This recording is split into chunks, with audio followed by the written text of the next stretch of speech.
guys, welcome back to my channel. In this video, I'm going to tell you exactly how to handle an expired listing presentation. I wrote down a few points. The first one is obviously you're going to prepare. We're talking about you knock on the door, ring the bell, now what? The first thing you're going to do, obviously, you introduce yourself, you shake their hand, ask them to show you around the house. This shouldn't take more than 5 minutes. You know, there are people out there that say, no, you look at the house on your own.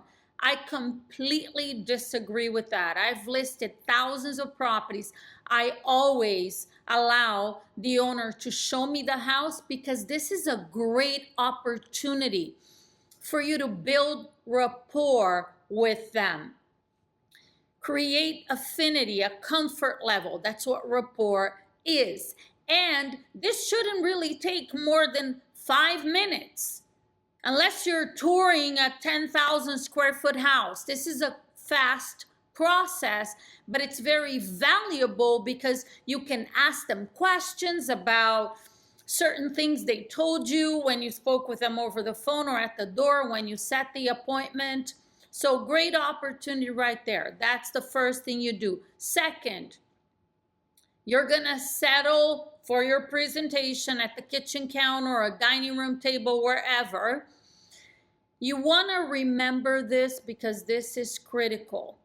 You wanna show up as an authority, an expert, a knowledgeable, confident real estate agent. Put yourself in a position of authority. And I recommend that you stand up and they can sit down. Now, my first couple of years, I didn't do this.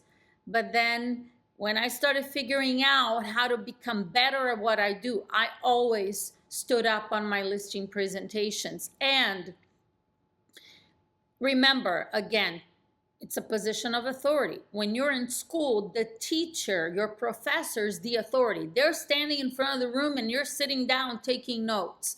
So some of you may think like, well, isn't that a little bit awkward? Aren't they gonna say sit down? Not really, unless you make it weird, okay? If you make it weird, yeah, they're gonna feel weird and they might insist that you sit down. Now, did I ever have a seller say, oh, why don't you take a seat? Yes, occasionally, like 1 in 100. And I would just respond by saying, oh, thank you. If you don't mind, I prefer to actually stand up. I have a lot of things here I want to show you, and it's just easier for me this way. They're like, okay. No big deal. I don't make it a big deal. They don't make it a big deal. And again, that was like 1 in 100. Most of the time, I stand, they sit, they just see me standing. I don't explain, by the way, you sit down, I stand up. No, this is just how I do it. Also, and this is part of like the setup here before you start. Before you actually say anything as you're opening your briefcase, take out the listing agreement. So let's pretend this is the listing agreement and put it on top of the counter or table with a pen on top of it and leave it there. This is a subliminal close. Before you start your presentation, they see a listing agreement. They know that eventually, pretty soon, they're going to be signing that paperwork. Now, this listing agreement should be completely filled out except for the price. That's the only thing you're going to leave blank. Their name, their address, the commission, the expiration date, whatever needs to be filled out, it is completed before you got there. You do this in preparation for the appointment. So now you're going to start your presentation. The first thing you're going to do is just a quick recap of their motivation. So it's gonna sound something like this. So Mr. Seller, when we spoke over the phone, you mentioned to me that you're moving to Dallas and you got a new job opportunity that's really exciting for you and your family, and you would like ideally to be there in the next 2 to 3 months maximum. Is that correct? Is there anything else, Mr. Seller, that I need to know about the move that might be important in selling this home for you. So you're just confirming. You already know this. This is part of your pre-qualifying. You already asked those questions. So that's that step. And then step 4, the next thing you're going to do is you're going to present to them your marketing plan. So in essence, your marketing plan is, what are you going to do to sell their house? Now, let me reason with you here. This is an expired listing. They had the house listed before for 6 months or longer or whatever time. It didn't sell. Most homeowners believe that every real estate agent is the same. They all do the same thing. And they're right, because 99.9% of the agents are all the same. They're all doing the same thing. The one thing that is critically important in this presentation of your marketing plan, whatever that is for you, is to show this seller that you're different from other agents. Actually, there's some videos on my YouTube channel where I role play that objection. It's a very common expired objection over the phone. What do you do differently from other agents? They tend to ask that when you initially call them after they expired. Why?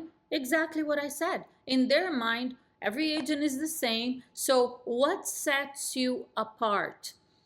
Your marketing plan can include all of the things that other agents do that you do. You put the house in the multiple listing. You put it on hundreds of websites. You're going to take professional photos. You're going to do a video. You're going to put it here. You're going to maybe do an open house. I'm not a fan of open houses, but if you do it, great. So whatever you do, you tell them you're going to do. Now, what sets you apart is the fact that you are an active and aggressive agent. You prospect every day. You talk to 40 to 50 people a day, Monday through Friday. You start at 8 a.m. You have scripts.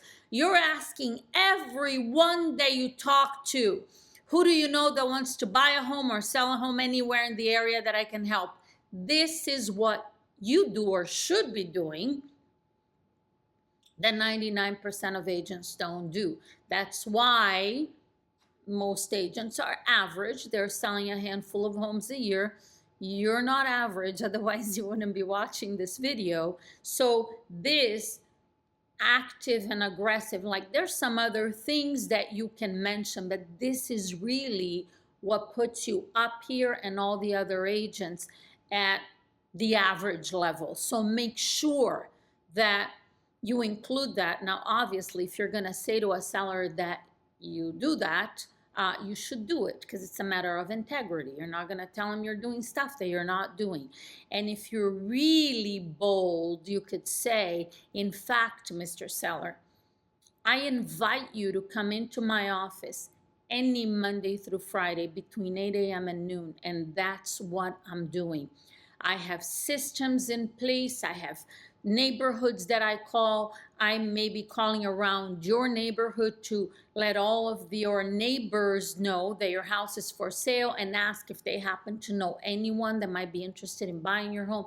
You got to expand on this and get them excited and invite them to come check up on you. That's the ultimate accountability, because can you imagine now? You tell every listing you take that they can come to your office and check you out and see how you're prospecting, and then they show up and you're not there, or you're not doing what you said. That is the ultimate accountability. The next thing you're going to do is, once you finish telling them what you do to sell, what you're going to do to sell their house, you're going to present the price. So there's certain things you can share with them about the current market conditions, local market and nationally, what's happening with supply and demand, just to give them a general idea. Now, you have to remember to always keep this positive, because if you start talking a bunch of negative stuff, how bad the market is, listen, it doesn't matter what's happening with interest rates, supply, demand. There are homes selling every single day. you're the best agent to sell it, you're confident you can sell their property for the most money possible in the least amount of time with the least amount of hassle. You need to stay positive so you convey this message to sellers in a positive way. Otherwise, why would they list with you? So some market information so they're aware of what is happening, how many homes are selling every month, how many homes are currently available for sale. And then you're going to take them through the market analysis that you prepared, the CMA. In my opinion, your CMA should include 4 active listings and 4 recent closed sales. No more than that. If you start putting a lot of information, it's overwhelming. People get lost, and it's just not a good way to do it. Now, if you're doing a market analysis for a property in a neighborhood that there are a lot of homes for sale, let's say there's, I don't know, 20, 30 homes for sale, and I don't know where you are, what's going on with your market, so I'm using that as an example. That is going to impact how you need to price this property. You're going to select the 4 most comparable active listings, but when there's a lot of supply and lower demand, that impacts the price. So if you are in a situation like that, you have your market analysis, which is 4 actives, 4 closed sales that most compare to their home. And then let's say there are 20 others that are fairly comparable and are currently for sale. Print a report that has each property like on a one line, all in one page, like 20 homes, address, number of bedrooms, bath, square footage, price, asking price, and days on market, how long they've been on the market, and just print that list. I used to do that once in a while, especially in the first couple of years that I was selling real estate in the late 90s. Wow, that's a long time ago, because it was a buyer's market, and sometimes I was doing a CMA and there were a lot of active listings. So they are aware of that information, and obviously how you have to explain to them how that impacts the price of their home. So you're gonna go through the market analysis, the 4 actives and 4 closed sales, go through them one by one.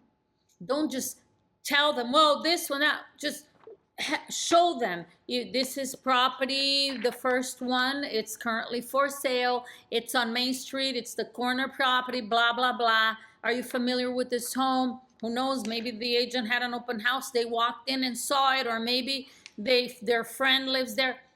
If they've been inside the house, they're familiar with the property, you want to know that, because obviously they may know the property better than you do since you're just looking at the CMA.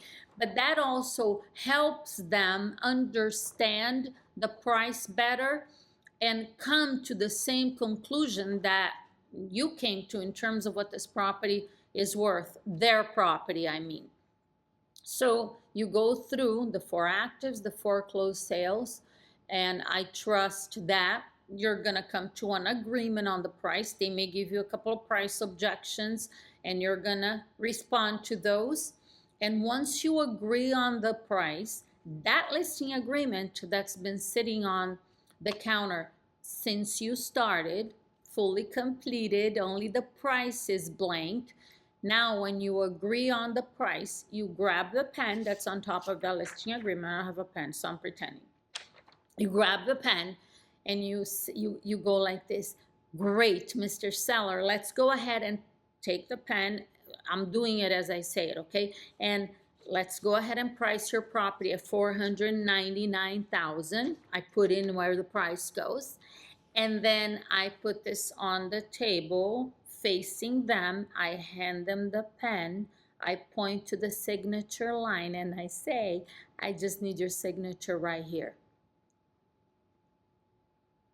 This is a seamless process here. It's not weird. You don't start getting weird and you start pulling papers out of your, it's the natural thing to do. You've done a great presentation. They know what you're going to do to sell the house. They see what you do differently. You've done a great job. You agree on a price. What's next? Just get the paperwork signed. That's it. That is the close. And that's the final step. Now, I want to remind you of this. When you ask them to sign the contract, one of two things will happen. They'll grab the pen and sign, and that may take a couple of seconds. I was going to say minutes, not usually minutes, but they may look at it. You're handing the pen, you just stay like this, like it's the natural thing to do.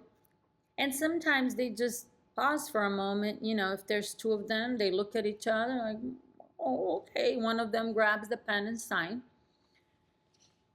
Or they'll give you an objection.